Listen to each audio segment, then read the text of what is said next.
النهارده 14 نوفمبر وده اليوم العالمي لمرضى السكر. وبالمناسبة دي أنا كنت محضر فيديو حاطط فيه أكتر 5 خرافات أنا بسمعها عن مرض السكر وهرد عليها، ولكن في البداية أنا هبدأ بمقدمة بسيطة تفهمنا ليه مرض السكر ممكن يؤدي إلى أمراض كتير.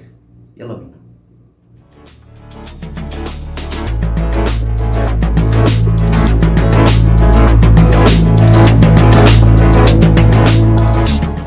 مرضى السكر في العموم مشكلتهم الأساسية هي إن نسبة السكر في الدم أعلى من الطبيعي لفترات طويلة. الناس اللي ما عندهاش مرض السكر بيكون عندها الأنسولين موجود وبيقوم بوظيفته كويس، ووظيفته دي هو إنه يدخل السكر من الدم للخلايا علشان يتخزن أو يمد الخلايا بطاقة.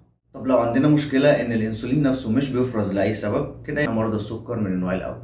ولو مش بيفرز بصورة كافية أو الخلايا مش حاسة بيه فمش سايباه يقوم بوظيفته، يبقى احنا كده عندنا مشكلة السكر من النوع التاني، وهو ده اللي هتكلم عنه في اغلب الوقت لان هو ده الاكثر شيوعا. ولكن في الحالتين دول احنا بيبقى عندنا مشكله، والمشكله ان نسبه السكر في الدم عاليه، والدم بيمشي جوه الاوعيه الدمويه، والاوعيه الدمويه خلينا نقول انها ما تقدرش تستحمل او مش مصممه انها تستحمل نسبة سكر عالية جواها لفترة طويلة. فلو نسبة السكر فضلت عالية فيها لفترة طويلة بتبتدي تبوظ بالتدريج، زي ان مرونة الاوعية الدموية تبدأ تقل وتبتدي الاوعية الدموية دي تضيق، فده يعيق الدورة الدموية ويقلل امدادات الدم والاكسجين والغذاء للخلايا، وتزيد العرضة لارتفاع ضغط الدم، وتبدأ الاوعية الدموية الكبيرة والدقيقة او الصغيرة تتدمر.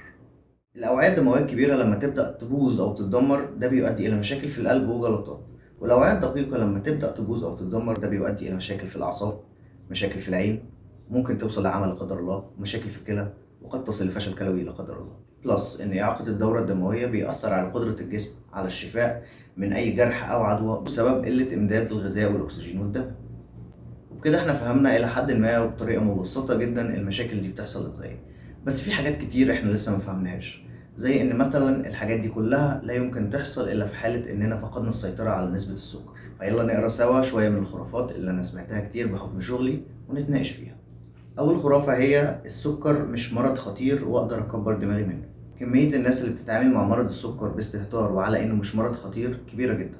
انا دايما بيجيلي ناس تسالني عن مشاكل معينه، فمن ضمن الاسئله اللي بسالها لهم عشان اعرف الحاله كويس هي اني اشوف لو عندهم امراض مزمنه زي السكر. فساعات كتير بلاقي الاجابه اللي هو بس ما عليك كبر دماغك انا زي الفل.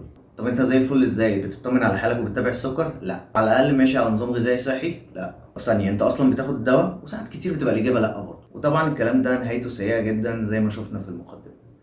تاني خرافة معانا هي إن مرض السكر بيجي للناس اللي عندها سمنة أو الناس الأوفر ويت بس. هي السمنة من أهم المسببات اللي ممكن تزود فرصة الإصابة بأمراض كتير ومنها السكر، ولكن في فاكتورز تانية ممكن تسبب الإصابة بمرض السكر غير السمنة، زي الاستعداد الجيني، وزي إنك مود حياتك أو اللايف ستايل بتاعك عبارة عن إن أنت قاعد مش بتتحرك كتير. بس يعني الحلو في الموضوع إن أنت حتى لو عندك استعداد جيني تقدر تحمي نفسك عن طريق التغذية السليمة والحركة. تالت خرافة معانا هي إن أنت ممكن تعرف سكرك عالي ولا واطي عن طريق الإحساس، فمش لازم تحلل وتطمن. دي من أكبر الخرافات اللي أنا بشوفها عن مرض السكر. أنت فعلا ممكن تحس بشوية أعراض زي إنك بتخش الحمام كتير فتقول أنا دلوقتي سكري عالي، أو ممكن يكون أنت عندك التهاب في المسالك البولية وده مخليك بتخش الحمام كتير وسكرك مش عالي. زائد إنك لما يبقى عندك السكر بقالك فترة طويلة أنت بتتعود على أعراض فمش هتاخد بالك منها، وممكن كمان تربط الاعراض دي بان انت عندك السكر مش ان انت دلوقتي حالا سكرك عالي. فالطريقه الوحيده اللي تطمن بيها على حالك هي التحليل.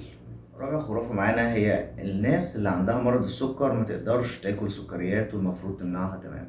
مرضى السكر مش محتاجين يمنعوا السكريات تماما، واغلب مرضى السكر اللي شفتهم بيقدروا يعملوا كده لفتره ما بيرجعوا لها بشراهه، وساعتها بتبقى المشكله مش في السكر والنشويات نفسهم على قد ما هتبقى مشكله الشراهه. فانت بدل ما تمنع السكر تماما ممكن تقلل من حجم وكميه السكريات اللي بتاكلها وتستخدم سكر دايت. وفكره حلوه انك ما تاكلش السكريات دي او الحلويات دي لوحدها، حطها من ضمن وجبه علشان البروتين والدهون لما بيتاكلوا مع السكر بيقللوا من الجلايسيميك اندكس بتاعه، او يعني ما بيخلوهوش يمتص بنفس السرعه. كمان ما تنساش ان الحاجات الطبيعيه اللي فيها سكر دايما هتلاقيها مقترنه بالفيتامينات والالياف المفيده جدا لصحتك، فمش منطقي ابدا ان انت تمنعها او تقطعها. لكن طبعا الاعتدال مهم جدا، والابحاث في الفتره الاخيره حتى كانت ماشيه ناحيه ان اللو كارب والهاي كارب دايت تقدر تهندل بيهم السكر على حسب اجمالي السعرات.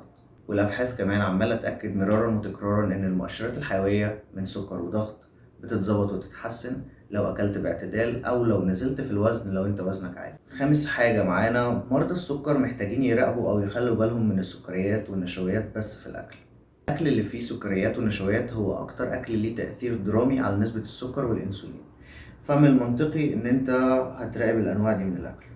لكن أنت لازم تخلي بالك برضو من بقية أنواع الأكل حتى اللي مفيهاش نشويات أو سكريات كتير، علشان أنت لو أكلت إجمالي سعرات حرارية أكتر من اللي أنت بتحرقها برضو وزنك هيزيد وبرضو سكرك هيعلى، وهيبقى صعب جدا إن أنت تهندل مستوى السكر في الدم.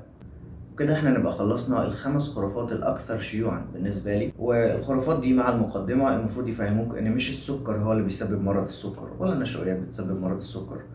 مرض السكر ده مرض جسمك مش عارف يهندل فيه السكر، إنما الإنسان اللي ما عندوش مرض السكر كل ما هياكل سكر كل ما جسمه هيهندل السكر. ولكن الإفراط في الحلويات والسكريات بشكل أوفر هيؤدي إلى إفراط أوفر في الكالوريز، إجمالي عدد السعرات اللي أنت بتاكلها، وده هيؤدي إلى إن وزنك يزيد، ولما وزنك يزيد فرصة الإصابة بالمرض ده هتبقى أعلى. وبكده أبقى أنا خلصت كل اللي أنا مجهزه عن الموضوع ده، وتمنياتي للجميع بالشفاء العاجل. عيشوا بصحة وسلام.